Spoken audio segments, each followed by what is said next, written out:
मर्यादा पुरुषोत्तम श्री राम की जय। जय सिया राम।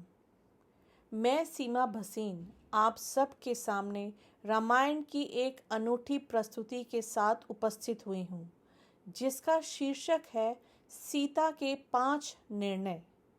और आज मैं आप सब के सामने पेश करने जा रही हूँ सीता का तीसरा निर्णय। तो चलिए शुरू करते हैं। समुद्र के ऊपर बहुत लंबी यात्रा के बाद सीता ने खुद को लंका द्वीप में रावण के महल में स्थित अशोक वाटिका में पाया। पूरा शहर सोने का बना था, महल भी सोने का बना था, जिसकी रखवाली राक्षस स्त्रियां कर रही थी। तुम हमारे स्वामी से विवाह क्यों नहीं कर लेती? उन राक्षस स्त्रियों ने गुस्से से पूछा।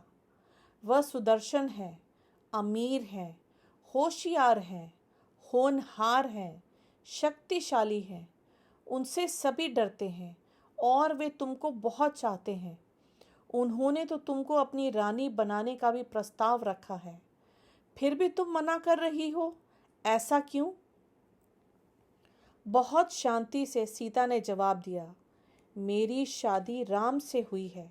मैं उनकी पत्नी हूँ और मैं सदा उनकी पत्नी रहूँगी।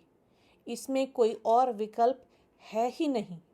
तुम्हारे राजा नियमों को समझ नहीं पा रहे हैं, क्योंकि उनकी कामना उन पर हावी है। अगर वे सच में मेरी परवाह करते हैं तो उनको मुझे नियमों का पालन करने देना चाहिए। उन नियमों का पालन जो मुझे सूर्यवंशी राजकुमार की पत्नी के रूप में करना चाहिए, ना कि उनको मुझे बंदी बनाकर रखना चाहिए। लंका की स्त्रियों ने उनके बारे में सोचा जो उसने कहा था, और फिर वे इस बात पर सहमत हुई कि रावण असल में सीता के ऊपर जबरदस्ती अपनी इच्छा थोप रहा था। फिर उन स्त्रियों ने सीता से पूछा, आप क्या करेंगी?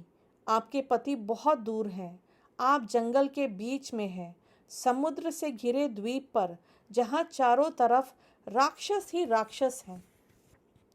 सीता ने जवाब दिया, मैं इंतज़ार करूंगी, क्योंकि मेरा अपने पति पर विश्वास है। एक दिन वे जरूर आएंगे। सीता राम के इंतज़ार में अपने दिन काट रही थी। सीता की देखरेख करने वाली स्त्रियों ने सीता को बताया कि किस तरह राक्षस ब्रह्मा से उत्पन्न हुए थे। सृष्टि के कर्ता ब्रह्मा का कश्यप नामक एक बेटा था, जिसकी अनेक पत्नियां थीं, जिससे असुरों, देवताओं, मनुष्यों, पक्षियों, मछलियों, सांपों तथा जंगल के अन्य जानवरों का जन्म हुआ था। उनका एक और बेटा था, जिसका नाम पुलत्स्य था। उसकी पत्नियों से यक्षों एवं राक्षसों का जन्म हुआ, जो जंगल में रहते हैं। उन स्त्रियों ने सीता को रावण के जन्म के बारे में बताया, और यह भी बताया कि अपने सौतेले भाई कुबेर से उनकी कैसी दुश्मनी थी। वैष्णव नाम के एक ऋषि ने 2 स्त्रियों से विवाह किया, जिनमें एक यक्ष थे और एक राक्षस। यक्ष स्त्री ने कुबेर को अपने और राक्षस स्त्री ने रावण को जन्म दिया। कुबेर धनी, प्रतिभाशाली और सफल था। उसने समुद्र के बीच में एक द्वीप पर सोने की नगरी लंका का निर्माण करवाया और पुष्पक विमान का आविष्कार किया। रावण कुबेर से ईर्ष्या करने लगा और देवताओं की पूजा के माध्यम से उसने अनेक शक्तियां हासिल कर ली, जिसके माध्यम से उसने कुबेर और उसके यक्षों को बाहर भगा दिया, खुद को लंका का राजा घोषित कर लिया और पुष्पक विमान पर भी कब्जा कर लिया।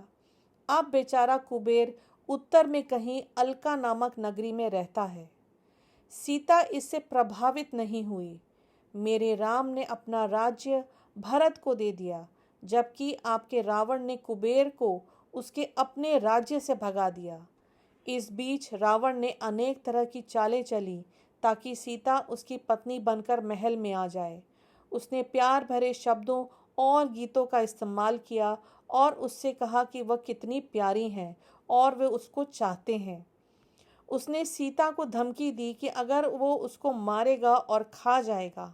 रावण ने सीता के ऊपर फूलों और उपहारों की वर्षा की, लेकिन सीता ने उसकी किसी चाल में किसी तरह की दिलचस्पी नहीं दिखाई। उसने जोर देते हुए कहा, मुझे मेरे पति के पास वापस जाने दो। लेकिन रावण ने उसकी बात को अनसुना कर दिया। महीनों गुजर गए, बारिश आई और चली गई। एक रात जब राक्षस स्त्रियां रखवाली कर रही थीं, सीता को नींद आ गई और वह खर्राटे भरने लगी। ऊपर पेड़ से उनके सामने कुछ आकर गिरा। वह इतना चमकीला था कि फल नहीं हो सकता था। उसने उसको उठाया तो पाया कि वह एक अंगूठी थी, राम की अंगूठी। उसने उसको पहचान लिया और ऊपर देखा। पेड़ की शाखा के ऊपर एक बंदर बैठा हुआ था। बंदर कूद कर नीचे आया और उसने सीता के सामने झुकते हुए कहा, मैं हनुमान हूँ, वायुदेव का पुत्र। मेरी माँ का नाम अंजनी है और मेरे पिता केसरी हैं। मैं किष्किंधा के राजा सुग्रीव का चाकर हूँ और उनके आदेश पर मैं आपके पति राम का दूत बनकर आया हूँ। वह ऐसा बंदर था जो बात करता था। वह उन जाने माने वानरों में था जिनके बारे में उसने सुन रखा था, जो दक्षिण के जंगलों के बीच में रहते थे।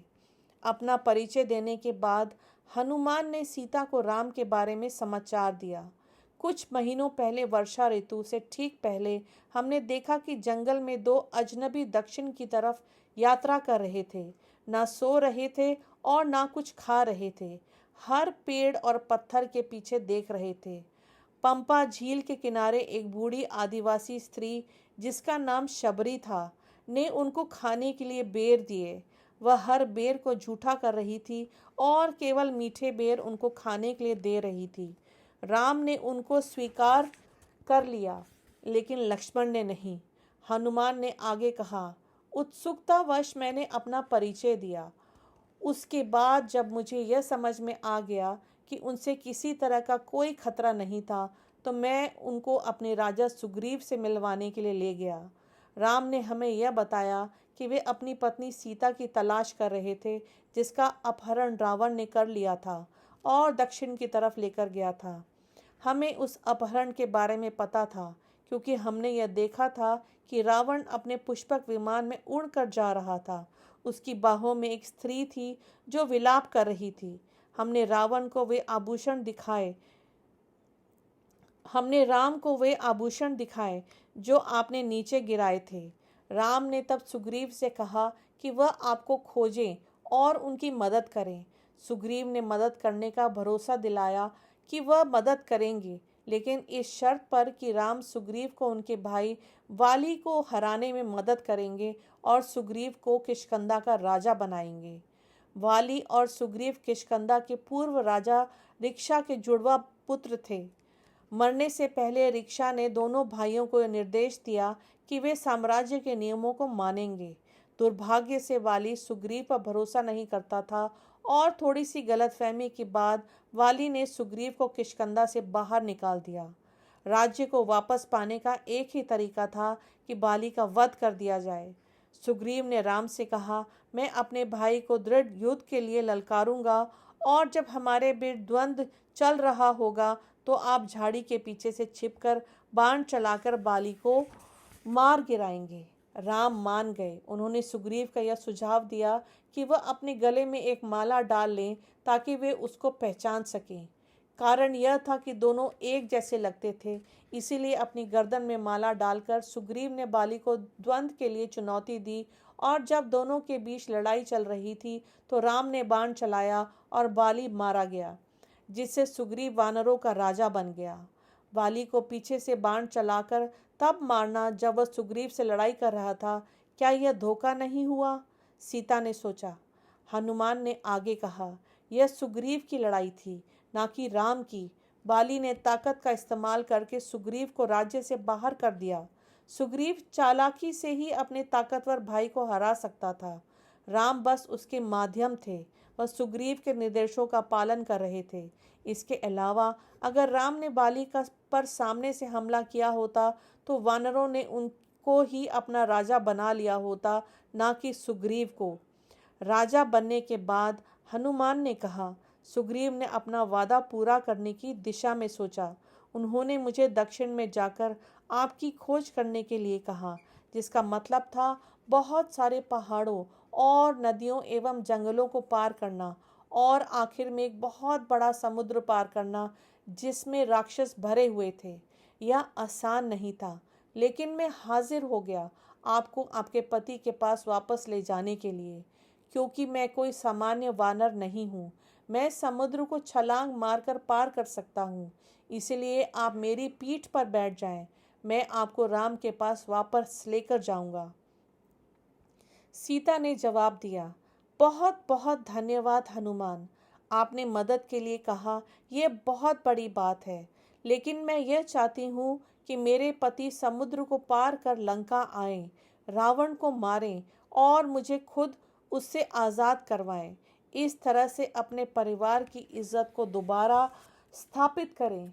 राम एक राजकुमार हैं और राजकुमारों के लिए राजकीय प्रतिष्ठा का बहुत महत्व होता है, खासकर सूर्यवंशियों के लिए। तो ये था सीता जी का तीसरा निर्णय।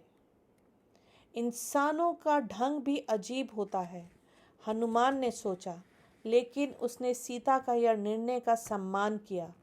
कृपया मुझे अपनी कोई वस्तु दें जो मैं आपके पति को दिखा सकूं, जिससे कि उनको इस बात का भरोसा हो जाए कि मैंने सच में आपको खोज लिया है।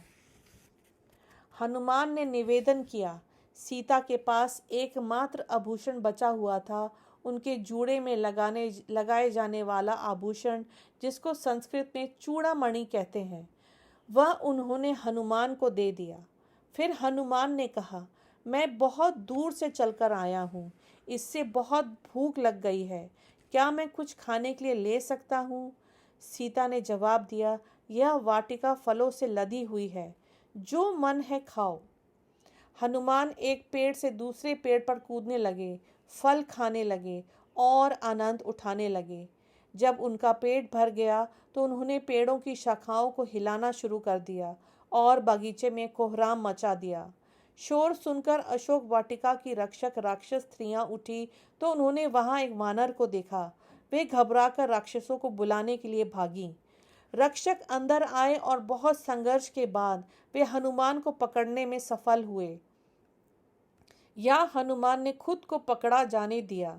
वे हनुमान की पूंछ पकड़कर खींचते हुए उनको रावण के पास लेकर गए। रावण ने हनुमान की तरफ देखा और पूछा, कौन हो तुम? हनुमान ने मुस्कुराते हुए घोषणा की, मैं राम का दूत हूँ और समुद्र पार करके आपसे यह कहने के लिए आया हूँ कि राम अपनी पत्नी को वापस ले जाने के लिए निकल चुके हैं और वे रास्ते में हैं। अब मुझे जाने दीजिए। क्या आपके राज्य में दूतों के साथ इसी तरह का बर्ताव किया जाता है? रावण को किसी तरह की हैरानी नहीं हुई। उसने उस बदमाश बंदर को सबक सिखाने की ठान ली। इसकी पूंछ में आग लगा दो, उसने आदेश दिया। हनुमान ऐसे जता रहे थे मानो वे डर गए हों, लेकिन जैसे ही राक्षसों ने उनकी पूंछ में आग लगाई, उन्होंने खुद को उनके चुंगल से आज़ाद करवा लिया और हंसते हुए एक छत से दूसरी छत, एक घर से दूसरे घर पर कूदने लगे और महल तथा शहर में अपनी पूंछ से आग लगाने लगे। हनुमान ने बस एक स्थान पर आग नहीं लगाई, वह अशोक वाटिका थी जहाँ सीता जी रह रही थीं। जब लंका जल रही थी तो हनुमान समुद्र के पार कूद गए और जंगल में लौट गए, जहाँ वे राम और सुग्रीव से जा मिले। उन्होंने उन दोनों को सीता के बारे में बताया और राम को सीता के जूड़े में लगाए जाने वाला आभूषण दिया, जो इस बात का सबूत था कि हनुमान ने सीता की खोज कर ली थी। उन्होंने उन लोगों को यह भी बताया कि सीता चाहती थी कि वह लंका में तब तक इंतज़ार करेंगी जब तक कि राम उनको बचाने के लिए नहीं जाते हैं। फिर चलते हैं, राम ने कहा। सुग्रीव की मदद से राम ने वानरों और भालुओं की सेना बनाई और जानवरों की यह विशाल सेना दक्षिण दिशा में चल पड़ी। दक्षिणी तट पर पहुंचने के बाद राम ने अपने धनुष की प्रत्यंचा खींचकर और समुद्र के देवता वरुण को चेतावनी दी कि यदि उन्होंने समुद्र के पानी को हटाकर उन्हें निकलने के लिए रास्ता नहीं दिया तो अच्छा नहीं होगा। वरुण राम के सामने प्रकट हुए और बोले, अगर आपने ऐसा किया तो अनेक मछलियां मर जाएंगी। बेहतर तो यह होगा कि आप समुद्र के ऊपर एक पुल का निर्माण करें। मछलियां नीचे से सहारा देकर पत्थरों को ऊपर बहाती रहेंगी। फिर ठीक है, यही करते हैं, राम ने कहा। हनुमान के निर्देश पर बंदरों ने धरती से पत्थरों को इकट्ठा करना शुरू कर दिया। उन्होंने पत्थरों को समुद्र में फेंकना शुरू कर दिया। मछलियों ने उन पत्थरों को पानी के ऊपर बनाए रखा। साथ मिलकर वे कुछ ऐसा कर रहे थे जो पहले किसी ने भी नहीं किया था। लंका के लिए पुल बना रहे थे। तो ये था तीसरा अध्याय, सीता जी का तीसरा निर्णय। धन्यवाद।